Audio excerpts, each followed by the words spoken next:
आखिर क्यों जापान धान की खेती के लिए बतखों का इस्तेमाल करता है? आखिर क्यों बतख जापान के लिए एक वरदान के रूप में साबित हुआ है? आखिर कैसे जापान बतखों का इस्तेमाल करके अपने पैसे बचा रहा है और करोड़ों रुपए कमा भी रहे? चलिए ये सब जानते हैं आज के इस वीडियो में। दोस्तों, डक फार्मिंग तकनीक का सबसे बड़ा फायदा ये है कि इस तकनीक में सिर्फ पहली बार में खाद की जरूरत पड़ती है। एक बार फसल की कटाई होने के बाद जब किसान अगले साल दोबारा से धान की रोपाई करते हैं तो उस समय उन्हें किसी भी तरह की खाद की जरूरत नहीं पड़ती है। इस तकनीक में धान रोपाई करने से पहले खेत में गोबर की खाद डाली जाती है और फिर धान की रोपाई की जाती है, जिसके बाद छोटे छोटे बतख के बच्चों को लाया जाता है। इन बच्चों को पहले ब्रूडर के अंदर रखा जाता है। यहाँ जिन्हें भी ब्रूडर के बारे में नहीं पता उन्हें बता दे कि वो नवजात चूजे होते हैं। उन्हें शुरुआत में गर्म तापमान की जरूरत होती है। इसके लिए उन्हें कुछ बड़े बल्ब के नीचे लगभग 1 सप्ताह तक रखा जाता है। इस दौरान उन्हें दाना और पानी दोनों खिलाया पिलाया जाता है और फिर जब 1 हफ्ते का समय पूरा हो जाता है तब उन बच्चों को ब्रूडर से बाहर निकाल लिया जाता है। लेकिन ध्यान देने वाली बात यह है कि इस समय इन डकलिंग को खेत में नहीं जाने दिया जाता। दरअसल धान उगने के लगभग 20 से 25 दिनों तक बतखों को खेत में नहीं छोड़ना चाहिए, नहीं तो फसल खराब होने का खतरा रहता है। जापान के किसानों के मुताबिक जब तक धान की जड़ें मिट्टी में पूरी तरह से अपनी पकड़ नहीं बना ले, बतखों को उनसे दूर ही रखना चाहिए। यानी कि लगभग 20 से 25 दिन बाद जब धान की जड़ें मिट्टी में अपनी पकड़ बना ले और डकलिंग भी लगभग 25 दिन के हो जाए तब उन्हें धान के खेतों में छोड़ देना चाहिए। खेत में छोड़े जाने के बाद ये डकलिंग खेतों में मौजूद अननेसेसरी चीजों जैसे कि स्नेल और वीड को खा लेते।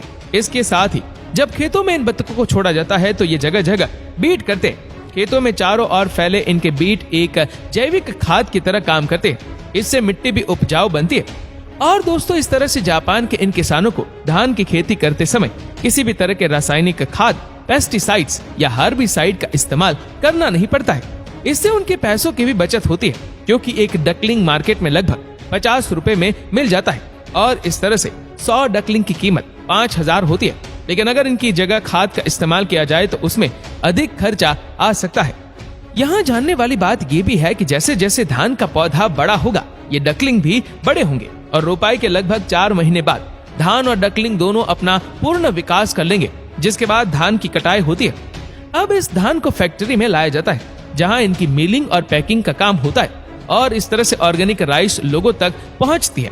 वहीं अगर बात बतखों की करे तो इसमें जो नर होते हैं उनमें से लगभग 10 को किसान अपने पास रख लेते हैं। बाकी नर बतखों को मीट के लिए मार्केट में बेच देते हैं। उसके बाद मादा अंडे देना शुरू कर देती है। किसान इन अंडों को बेचकर अच्छा खासा पैसा कमाते हैं। आपको बता दें कि इन अंडों को बड़े बड़े फैक्ट्रियों के मालिक खरीदते हैं, जो उन्हें सेने के लिए या फिर आप कह सकते हैं अंडों को विकसित करने के लिए इनक्यूबेटर यूनिट में रख देते हैं। इस इनक्यूबेटर यूनिट में अंडों को कुल 21 दिनों के लिए रखा जाता है। 21 दिनों के बाद इन अंडों से चूजे निकलने लगते, जिसके बाद वर्कर्स इन चूजों से रोगग्रस्त चूजों को छांट कर हटा देते हैं और फिर इन सभी चूजों को एक ट्रक्स में भरकर मेन फार्म में लाया जाता है, जहां इनके रहने के लिए एक विशेष कमरा तैयार किया जाता है। लगभग 2 महीने के बाद ये चूजे बतखों में तब्दील हो जाते हैं, जिसके बाद उन्हें बड़े बड़े खांचे में भरकर ट्रांसपोर्टेशन के जरिए मीट फैक्ट्री में भेजा जाता है, जहां पर यह मशीन गोल गोल घूमकर इन बतखों को खत्म करती जाती है। अब बारी आती है मीट के पैकिंग की। मशीन की सहायता से वर्कर्स द्वारा मीट को पैकेट में भर दिया जाता है और फिर इन सभी पैकेट्स को एक जगह इकट्ठा करके बॉक्स में भर के ट्रांसपोर्टेशन के जरिए मार्केट में भेज दिया जाता है। यानी कि डक फार्मिंग तकनीक की मदद से किसान न सिर्फ धान बेचकर मुनाफा कमाते बल्कि बतखों के अंडे और मीट को बेचकर भी यहाँ वो अच्छा खासा प्रॉफिट बना लेते हैं।